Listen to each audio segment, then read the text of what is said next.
Hi there, welcome to another episode of Lessons on Learning. Quick videos, 15 minutes or less, just exploring different ways in which people learn and how we can use that information to create effective and engaging sessions for our learners. Today's video is a little bit less about how people learn and a little bit more about how you might teach. Learning by rote, data-driven delivery, these have become like dirty words and sort of unclean phrases that so many educators are repelled by. I think I might be partly responsible for that because for many years I've talked about how important it is to have very activated, engaging, experiential-based learning. But rote learning, data delivery, it does have a place. Sometimes not only is it important, but it's essential. In this video, we'll explore why and how you can mix it up a little bit so it can be fun as well. Let's get started.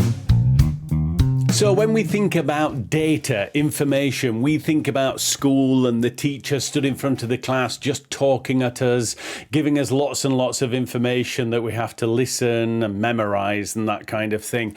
And I know certainly in lots of my classes, in lots of my sessions with other educators, I talk a lot about experiential learning and how important it is to turn information into knowledge through experimentation, experience, activity, even encouraging learners to make mistakes. And I still stand by that. I still think that's really important. But certainly in formalized education, schools that we attend when we're younger, even certain FE colleges, they often get a very bad rap, a bad reputation for just simply delivering data or what we call rote learning. But look, it's not all bad. You know, data delivery, rote learning, it's become the kind of delivery that educators love to hate. But I don't want to disrespect it too much, and I want you to be aware that in certain circumstances, in a lot of instances actually, not only is it okay, it's actually necessary and vital. Let's explore.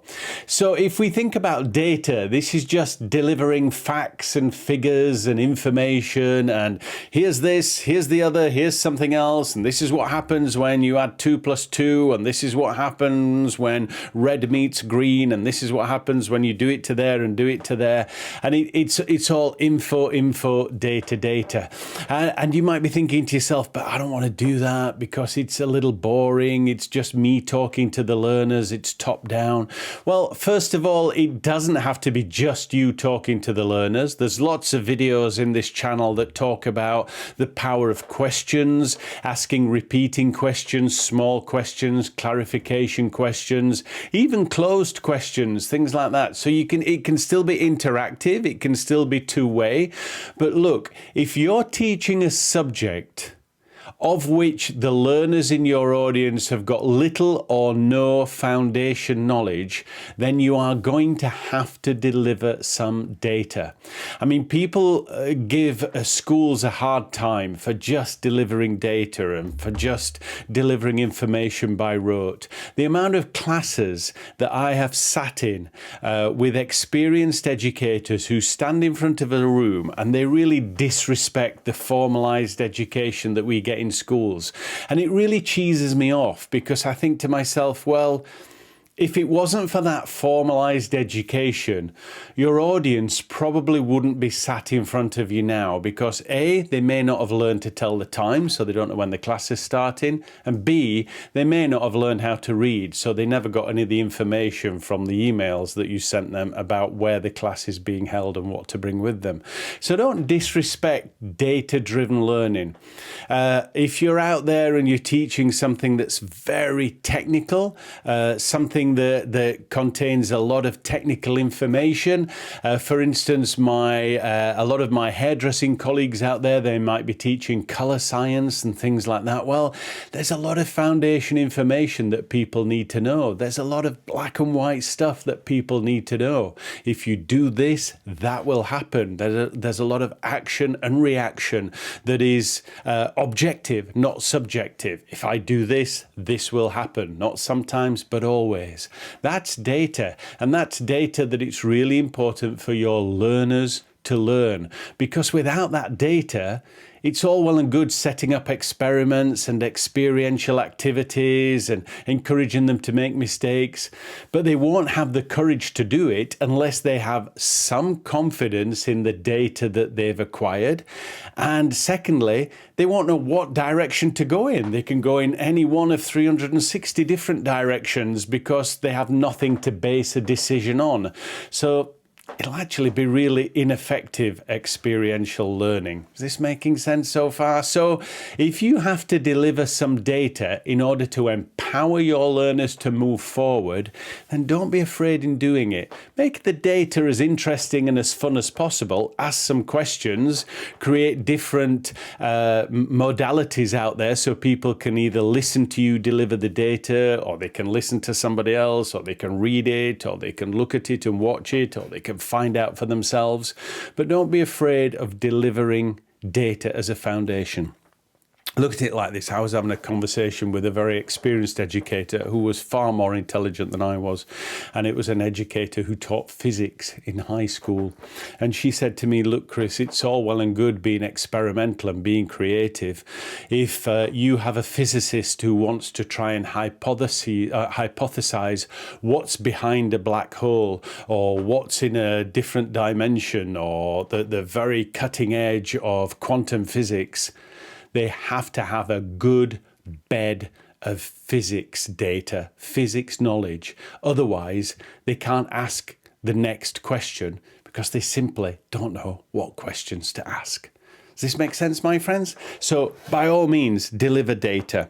The next thing is this learning by rote, or what we call rote learning. Again, it gets such a bad rap, and people say, oh, we're not doing that, because that's just, all that does is focus on memorization. Well, memorization may not be exactly the same as learning, but it is a real key part of learning. It's a real key part of being able to learn. So look, without rote learning, you probably wouldn't even be able to read those symbols that are on our screen.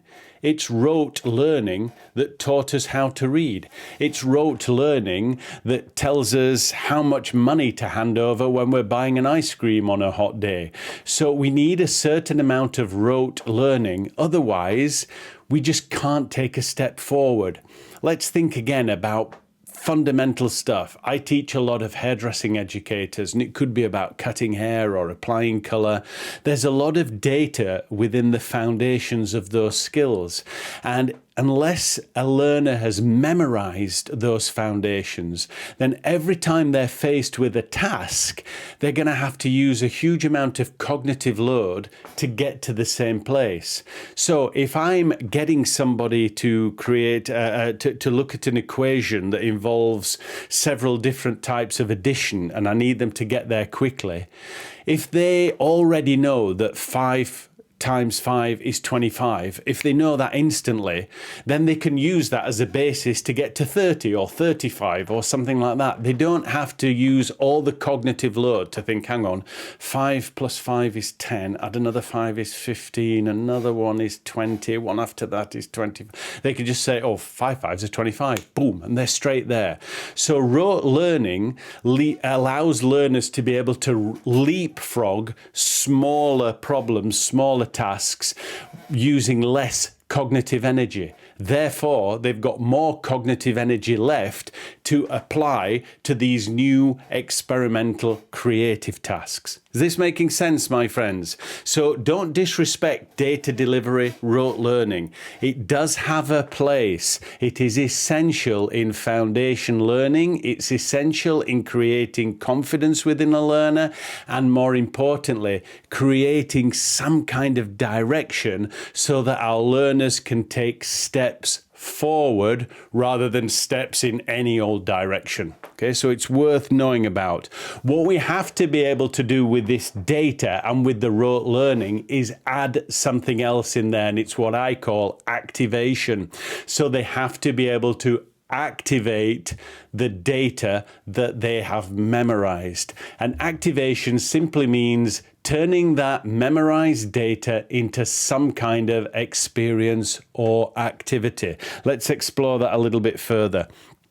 So you can go ahead and you can deliver your data, an amount of data, hopefully not too much. It's really hard to say how much or how little. It really depends on the abilities of your learner, the sort of engagement of the information that they're listening to. But if you feel things are flagging or it's been going on for too long, that's when you can move into what we call activation, where you can say, okay, let's take this data now and let's do something with it.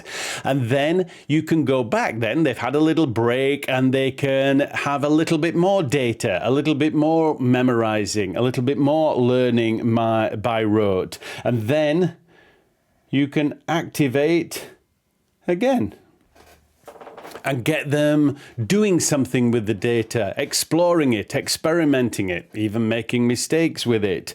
Then deliver some more data, deliver some more information before again your learning or your delivery becomes active and they can start to experiment, problem solve, kind of innovate, break barriers, that kind of thing. So don't shy away from data delivery.